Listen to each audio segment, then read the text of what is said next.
everybody. This is Jenna. And I'm Noelle. And this is More Than Murder, where we delve into everything eerie with a side of true crime. More Than Murder is not your typical true crime podcast. Join us on a weekly tour through the haunted, the bloody, the creepy, and the nutty on our Freaky Fridays. Hello. Hello. Welcome back, listeners. Yes, welcome. Welcome. Thank you for welcome. Yes. Today, we have a special haunted destination in Louisiana. Ooh. Yes, that is my bucket list place. Yeah, same. I want to go. I know. All the places in Louisiana. It's weird that this is today, because on my memories, before Goosey and I got married, it came up today. Or maybe it was just a couple years ago, and it said, we originally were going to go to New Orleans for our honeymoon, but we decided to go to Gatlinburg. And now you're talking about Louisiana, and I'm like, okay. Yes, it's perfect. Oh, and also, guys, this is our 20th episode. Yay! I'm so excited. And I just can't hide it. And it's not our song, and we don't own own the rights to it. No, we don't, guys. We do not own the rights. But we are excited. We're really proud of that. And we're very thankful to everybody who has helped us. Oh, so thankful. Yes. Get to this point and kept listening to this point. And keep listening past this point. Yep. And the new listeners, if you are joining us later, we're just really excited to be at episode 20 and keep going, chugging along. And we only have like 50 listens on our 20th episode to get to 1,000. Yes. So that's 1,000 downloads. Also exciting. It's all so exciting. It's all coming together perfectly. Making moves. Damn it. That's all right. They're used to it by now. I know. I muted my computer, guys. Sorry about the boo. It's my trademark, I guess. It is, yeah. All right, well, let's give ourselves a little clappy and some snappies. Because we're at 20 episodes. 20 episodes and almost 1,000 listens. Woo! It feels so amazing. I know. Oh, exciting. Yes. All right, let's jump into Louisiana. So anyway, today's spooky haunted episode is a home that was deemed one of America's most haunted homes. It is absolutely gorgeous. Gorgeous. The history and legends coming out of this place are surely enough to bring the goosebumps. Ooh, can't wait. Yes. I'm ready for some spooky stories. In fact, it's been a while since you and I have sat down and watched a scary movie, and I think we should soon. I'd have to agree with that. Yeah. I'm that weirdo who's been watching people play Resident Evil and all the scary games on YouTube. And I will literally jump. Yeah. Because it's some of those scary. games are scary. Yeah, they got the jump scares and it's So, yes, I'm that person. But I need my dose of scary in some way. I know. And we didn't even go to any haunted houses last Halloween. I know, COVID, man. And it's just been a very not spooky year. We just need to go on a tour since they probably just scheduling them as usual. Yes. We just need to bite the bullet and do it, damn it. Why don't we just go to Rolling Hills? It's really not that far. I know. It's really not that far. Yeah, we should. Even if it's just a day tour of some sort. I just got to get into a place. I just need to be going somewhere. I know. Even Sean and I didn't have a big travel year. You can't really go anywhere. We did go to Gettysburg, so I guess. We went to a lot of hiking trails. Same. Places you could still go to, Distance. but were very, Yep. But, I mean, are there any prisons nearby-ish that we could, nearby-ish? I'm willing to travel a couple hours with you to go, tour. I'd have to look. I don't think so. Probably not in New York, I think the closest one is Eastern State. Yeah, probably way upstate or something in order to visit in New York. And if I go to Eastern State, I'm getting some cheesesteaks. I will try that, sure. Oh, it's so good. You got to get the whiz. It sounds terrible, but you got to get the cheese whiz. Because it's like a melty sauce, and it's a little bit waterier. Cheese whiz out of a can. That's a hard consistency cheese, kind of. Thick. But, it's so good. I don't know why it's so good. Okay. Anyway, guys. We're getting hungry. Oh, we are. It's lunchtime. I had breakfast, but I haven't had lunch yet. I know. Maybe I'm going to make some bruschetta when I get home, I think. Oh, that sounds good. That sounds like a nice, healthy lunch. I haven't even thought about lunch. Chop up a little bit of ham, put it in there. I did get salad stuff, so maybe I'll have a nice, make a hard-boiled egg, get some rotisserie chicken on top of there. I literally just do onions, tomatoes, and some ham with seasonings on it for my bruschetta.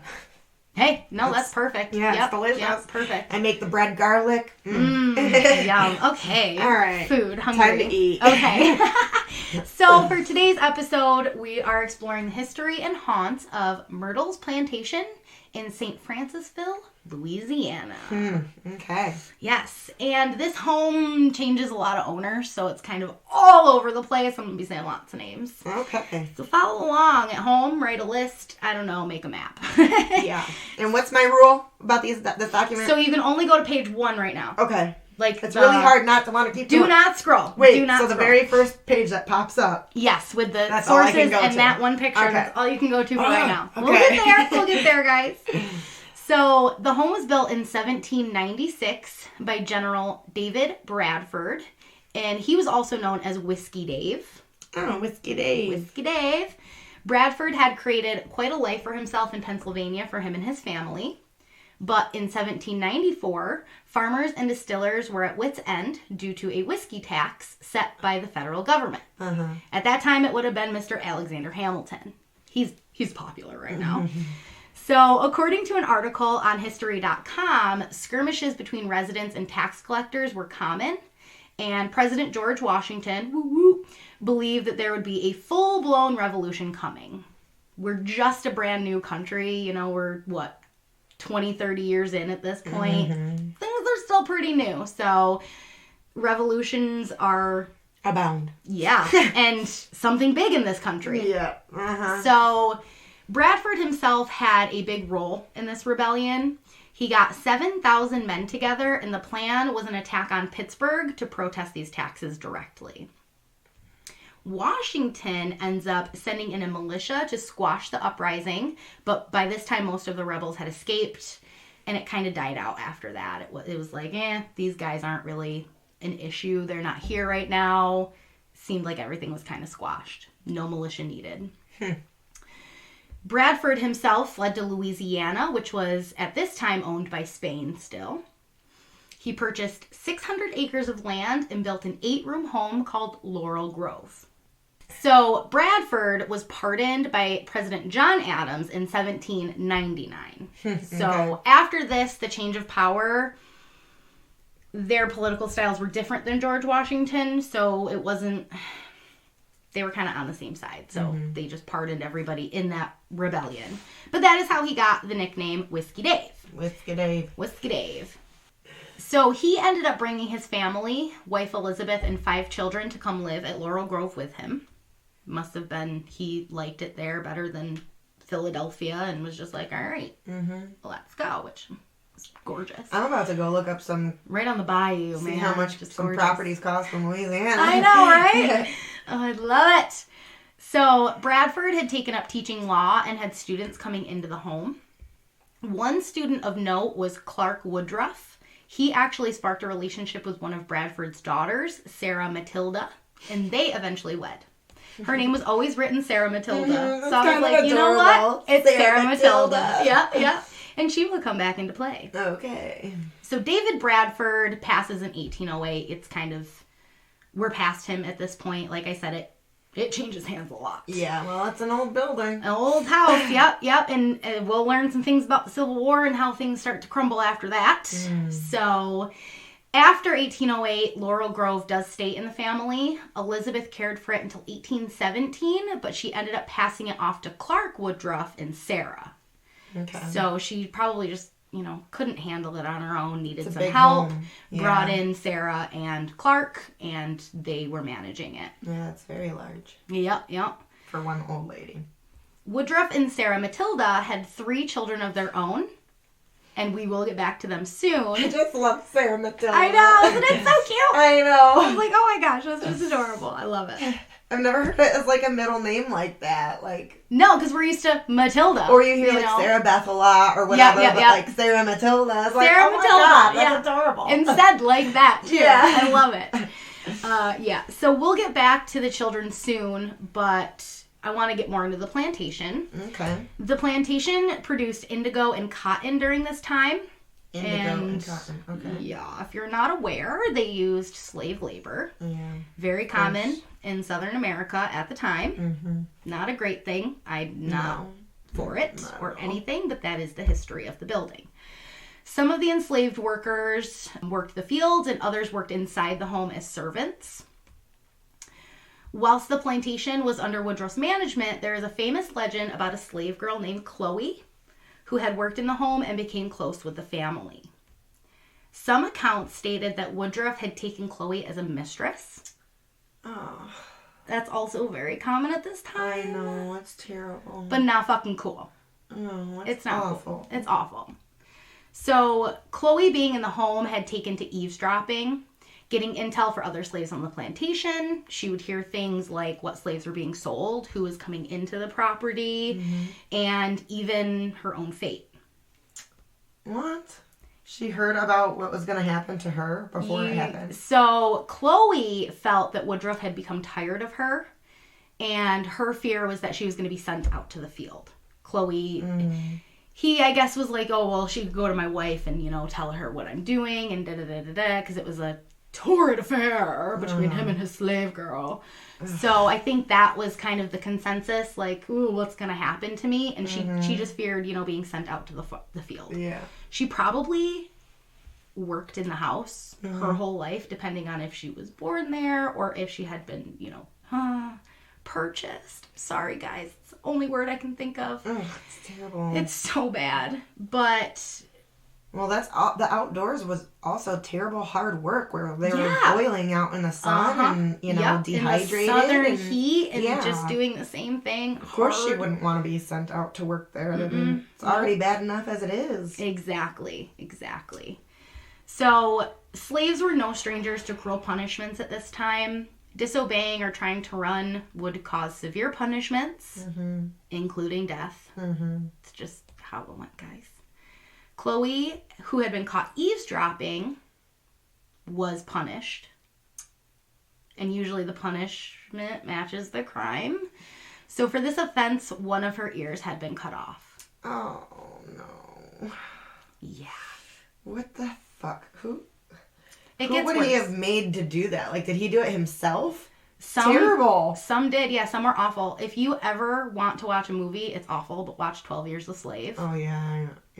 Gut-wrenching. I sobbed a lot, but it really shows the plantation owner and the white male at that time. Ugh. Even the white female. Oh, yeah. She had status. Oh, yeah. She ran her plantation. They were fucking garbage. They were just this... Awful, yeah. They're the shame of this fucking country. Okay, so, that's where shame for this country comes from. That antebellum period was just fucked. Yeah. Fucked. So it's going to get worse. Chloe, really panicking now, definitely thought she would be sent to the fields. She came up with a plan to ensure that she would be needed inside the home. But things did not go well. Chloe gathered up leaves from the oleander plant, which she boiled into a liquid. Oleander will make you a little sick, is the thought, but it won't necessarily kill you.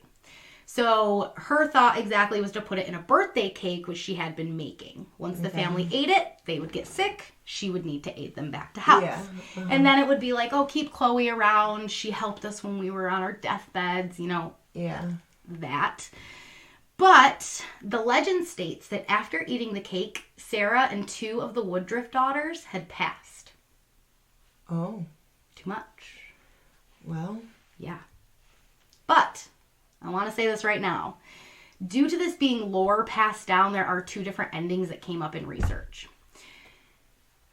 We don't know for sure. That's a ghost story. It's a legend type of thing. Yeah. So, whatever one you think... let me know.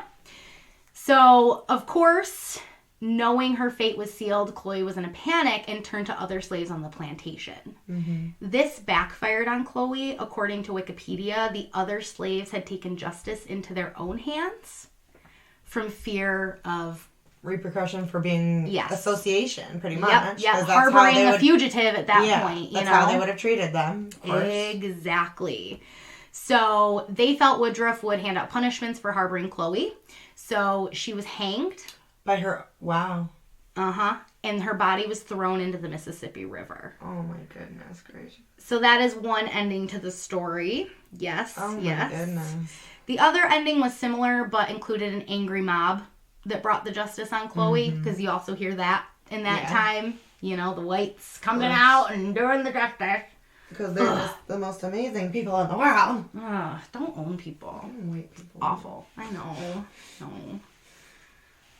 I'm sorry, guys. Yeah, trust, we recognize what pieces of crap half our ancestors were when they came here. Yep, 100%. So, with all of that being said, most sources stated Chloe was never found on any ledgers at the plantation. Oh. Yeah. So, who knows if she even existed at all? If she even existed, or if maybe her name had changed throughout the lore. Or maybe she was a story that plantation owners would tell them about. Yeah. To scare, which wasn't actually true. He's like, Yep. You know, this little Chloe we had working for us at one time. Mm-hmm. You don't want to end up like her, do you? Definitely handed down through the years, but we will get back into Chloe. So keep her in mind, okay? Okay. So while it is true that Sarah Woodruff and her 2 children did pass, it's actually said that the cause was yellow fever. I was going to ask. I was going to actually go to Google later and research some about Myrtles? Sarah Matilda. And see how she died and stuff. Yeah. Nope. So who knows? It's documented yellow fever. But who knows? You know, that was a big popular disease or fever at that time. Yeah, it could have very well been that they already had yellow fever. They didn't know they were sick, and then all of a sudden they eat this thing that's kind of supposed to lower their immune system in the first place, and then that may have exacerbated their yellow fever. Who knows? Yep. So, but, you know, I don't blame you, Chloe. I don't blame you. Yeah. You know, it's hard. Desperate times, man. They call for desperate measures. Exactly. You know? Fuck those white assholes that did that. With the history, who knows what actually did happen. So, ghost stories, you know? We love legends. Yeah. So, after Clark Woodruff lost pretty much the majority of his family, he decided farming was not the life he wanted. He's like, you know, I just did this to help out the family, but now I'm just heartbroken. I lost my wife, my 2 children. I only have 1 left. Yeah. I don't want to do this. So, if you remember, he was a law student of Bradford's, so law was actually his true passion. In 1834, Laurel's Grove was sold to Ruffin Gray Sterling. Ruffin. His name is Ruffin. Oh my God, Ruffin. Doesn't that just sound like a plantation owner? I don't know. I did not picture plantation owner when you said it, but I'm just like... I just see like a hoity-toity, highbrow, like... Yeah, something. Rich plantation owner. I pictured a muffin Ruffin. Ruffin Gray Sterling. I also saw a bird. Every time I saw his name, I saw like a bird. Yeah. Ruffin Gray like Sterling. Yeah. So, he's a bird, guys. Yeah. Yeah. Yep. So, once he sold the plantation, all property passed to Sterling. All property. Just want to put that out there, guys. I'm not going to say the words, but all property. Sterling did a large remodel, adding to the size and beauty of the property. There is this beautiful lacy ironwork around the porch that he did, and it added so much grandeur. It's just beautiful. At this time, it wouldn't be nearly as beautiful without that. Exactly, and I missed like a plain house. I missed a picture in the picture document, so you might want to pull up Google for this one. He also changed the name to Myrtles, and this was due to the crepe myrtle trees that grow on the property. Crepe myrtle trees. Yes, like CREPE. Like a crepe. Yep. Yeah. And they're just they flower beautifully, and they're just a really pretty tree. So that is how Myrtles got its name. Sterling came from a very wealthy family himself and was no stranger to managing a plantation. Most plantation owners of the South were rich. They were living very lavish lives. These are different. They're kind of like almost lilac-ish. Yeah. Reminiscent of a lilac. And like maybe a southern lilac. I don't know if lilacs can grow down south. Maybe that's like their version of a lilac. Yeah, because those grow on the property and they're just so pretty. So he named it after that. So most plantation owners of the South were living lavish lives, very wealthy. Yeah. After Sterling's death in 1854, they're disgusting blood money. It's awful how they made their money. It's literally just disgusting blood money. Yep, off the backs of other people. It's bullshit. Literally, yeah. So Sterling dies in 1854. The plantation is passed to his wife Mary, but soon after this, the American Civil War breaks out. So, if you're not aware, the Confederate South wanted to secede from the Union and basically run their own shit. They wanted to do it their own way. It was known at this time that the northern states wanted to abolish slavery. The southern states, who were making bank off the back of others, wanted to keep it that way. So they did not want to be a part of these new laws. A lot of people at this time, slaves, were traveling to the north to try to get their freedom, because in the northern states, you could be a free man or a free woman, not a slave. So long story short, the Union won. The Confederates didn't stand a chance. So with the Confederacy being disbanded, Myrtles will definitely hit some rough times. In 1865, Mary brought in her daughter's husband, William Winter, to help manage the plantation. So this is fresh after the Civil War. Luckily, the plantation did survive, but they're going to have to build things up. In 1868, with all Confederate currency being declared utterly useless, the family was broke and in debt. Yep. No more Confederate blood money for y'all. That's why they were so rich, too. Yeah. Because they had... just their own, And, of course, they are shipping the stuff to other areas and things like that, but you're not doing the work. You're not doing the freaking work. Oh, that's annoying. So Winters has no choice but to sell the plantation, at least until the family can get back on their feet. They're in debt. Planning on buying it back someday? Yep, which happens 2 years later. Oh my God. That didn't take very long. It didn't, no. I don't know exactly what he did in those 2 years, but they were just in a serious amount of debt, and then 2 years later, they bought back the plantation. I feel like a plantation would not be a cheap asset to attain. No, but it's also 1865, so... Yeah, who knows? Who knows? And who knows how much they bought it for and all the legality of it. So things do not stay great for long for this family. In 1871, William Winters is murdered. Yeah. Murder.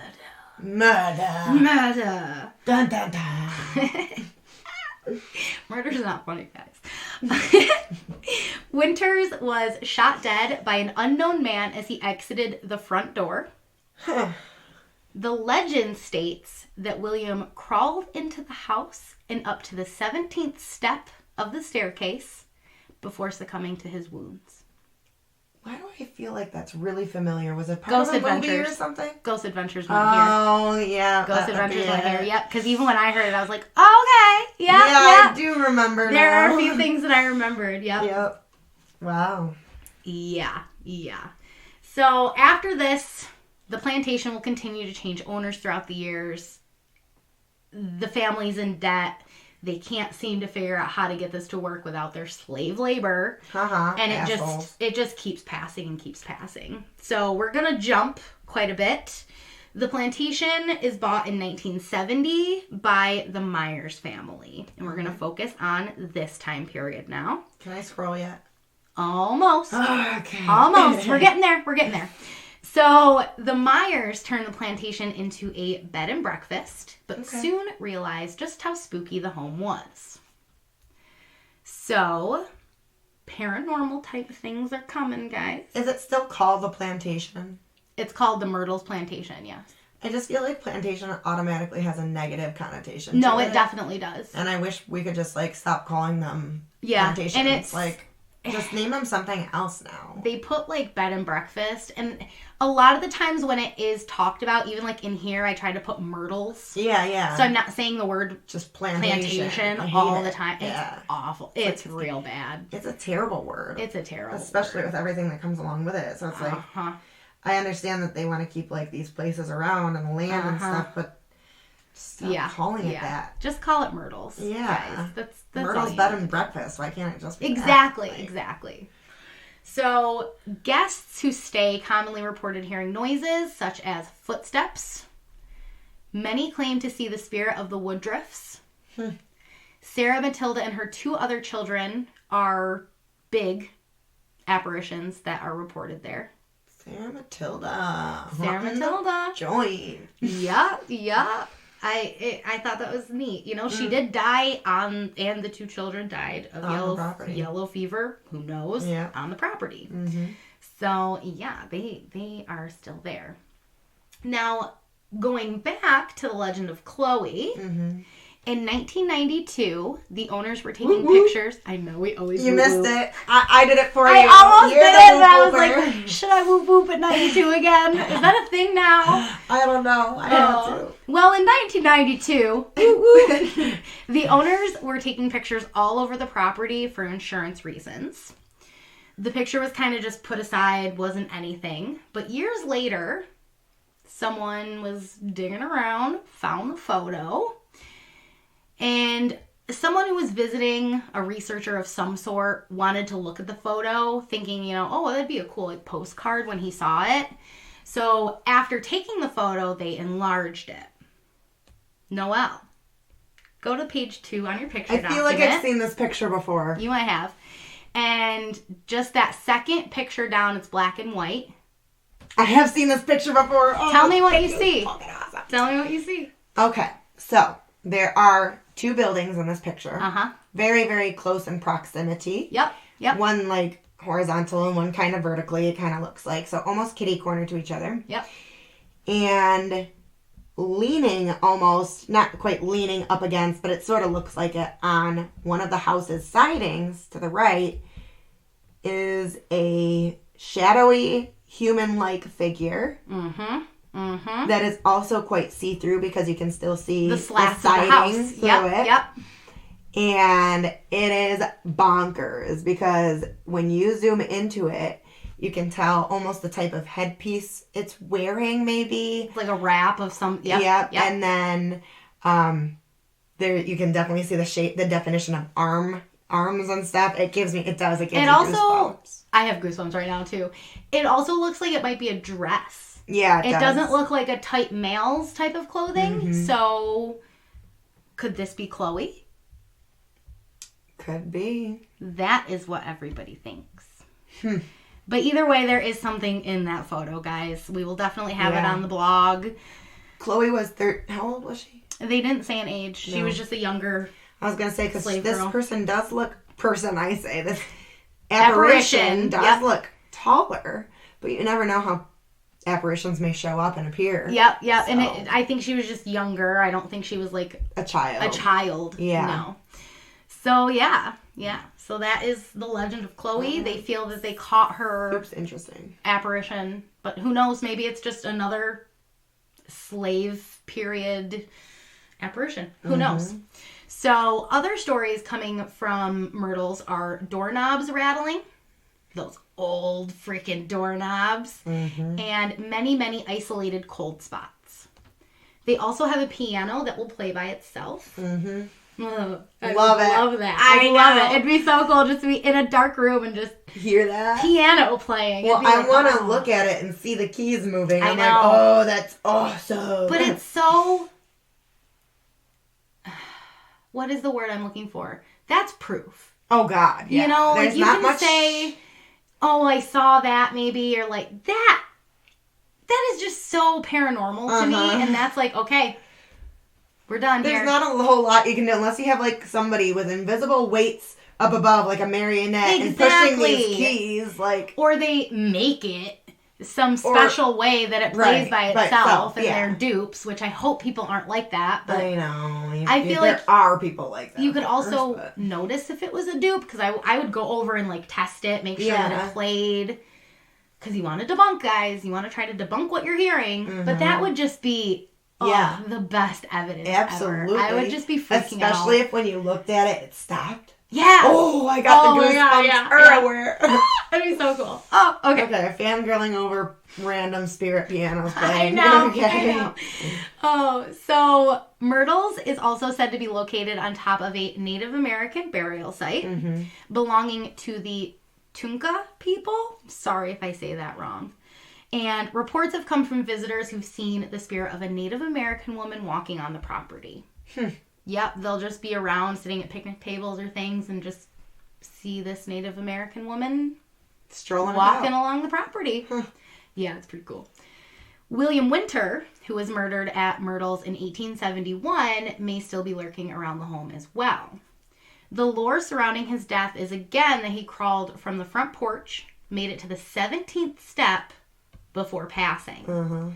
So people report that footsteps can be heard frequently ascending the stairs, but they stop at the 17th step. Right there, just done. Yeah, that's creepy stuff, man. I wonder if they ever found out who did it.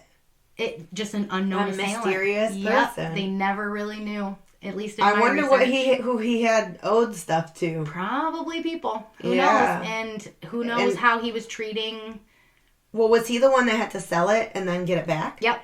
So he got all this money all of a sudden, bought this back, and somebody comes and killed it. He owed someone something. Probably. That's how he got this piece of property back.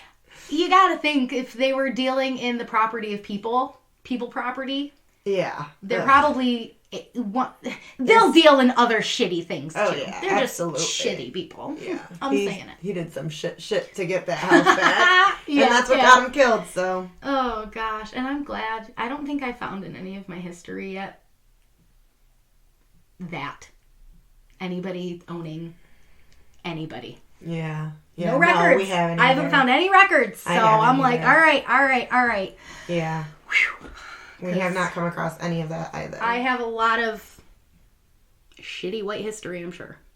Because our history is just taking from other people and doing everything that you want to do and owning it all. So I'm sure, but not that. Haven't found it.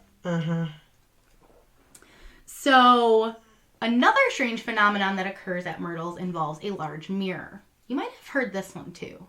Which this one makes me think. And I'll get kind of into it, but during tours given at the home, guides take you to a large mirror over a fireplace. I, myself, am calling it the portal mirror. Okay. The reason it is a popular tour spot is that many faces have appeared inside the mirror, along with claw marks and fingerprints. Which, you touch a mirror, there's fingerprints.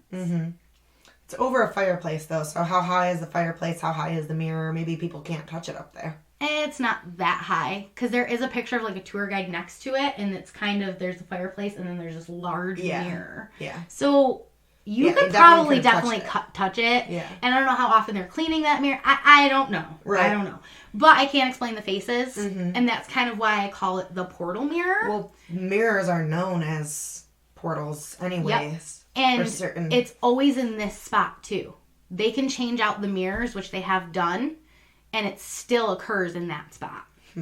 So it's like this area, there's like a hole. Yeah, there's something there. Yeah. There's something there. There's a veil that's very thin in that very area. Thin.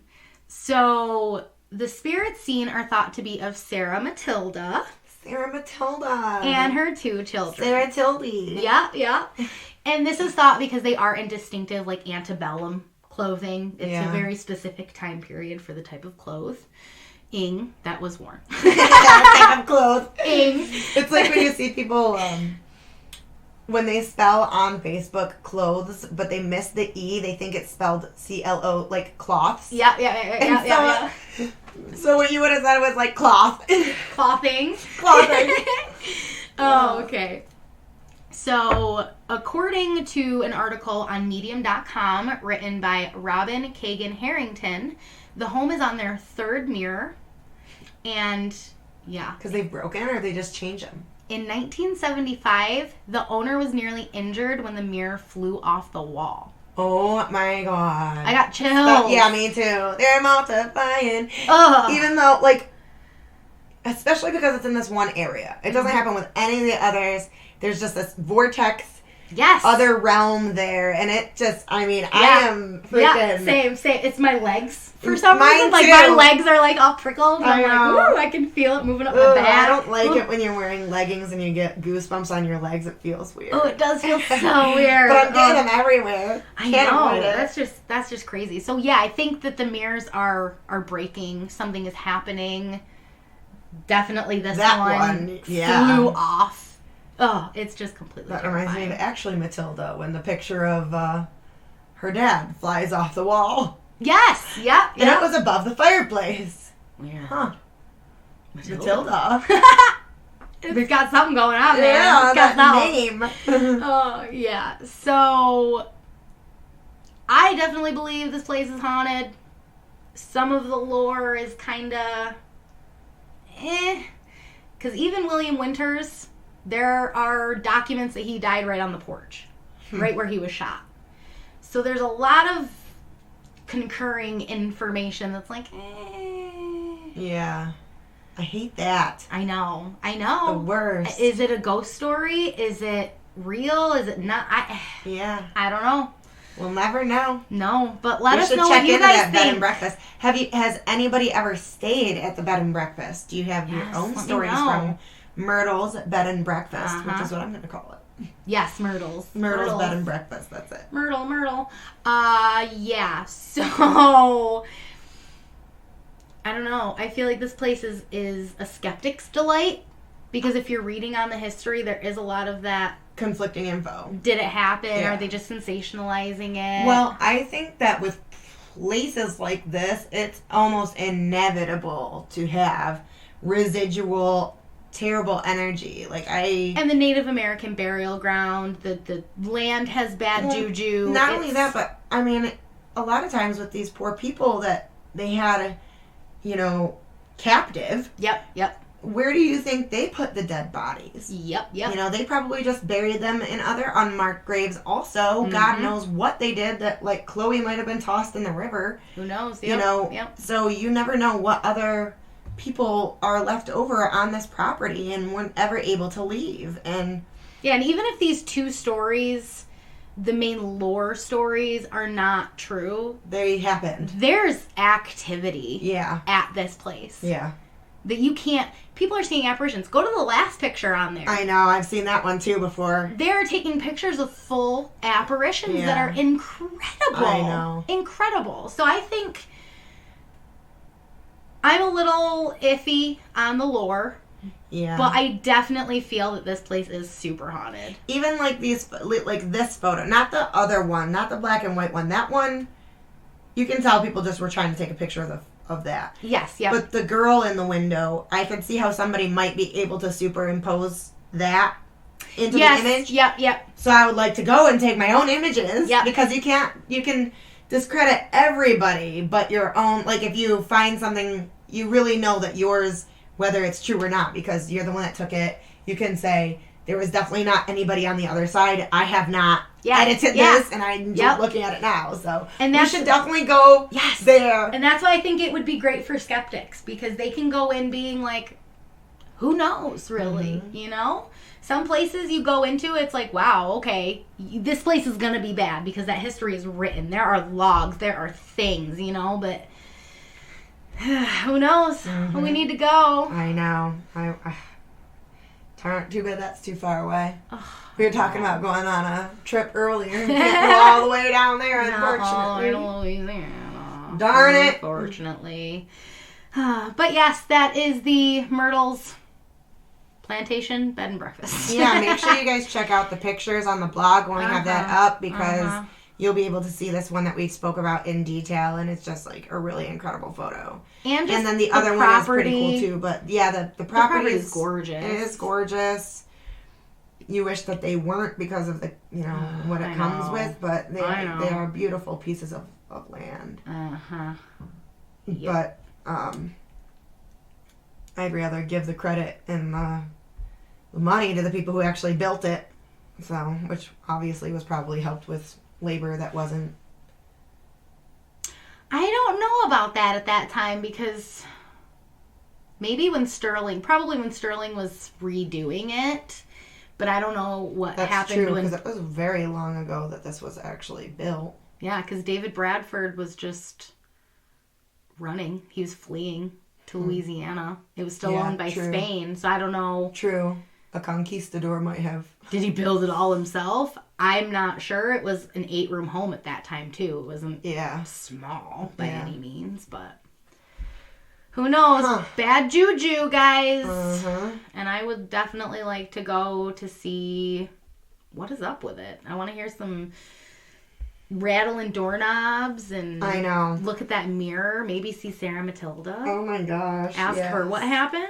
I'd love to feel the energy right by the mirror, because like if, your hair just automatically stands on end when you enter this vortex, or whatever is happening. I just want to go so bad. I know. This is the one thing about researching all of this stuff is it's the second I'm done with it, I just want to pack up and I just want to drive there and just be able to experience Same thing with the bridges. It'd be so cool if you and I could just go on a tour and go to all these haunted bridges. Just walk on Goldsmith's Bridge. Yeah. Although that bridge is rickety as fuck. I don't know if I'd want to go on. So rickety. I wouldn't. I said that in the episode. Don't get me on that fucking wooden ass bridge. It was just covered up with wooden planks that people put there. Yeah.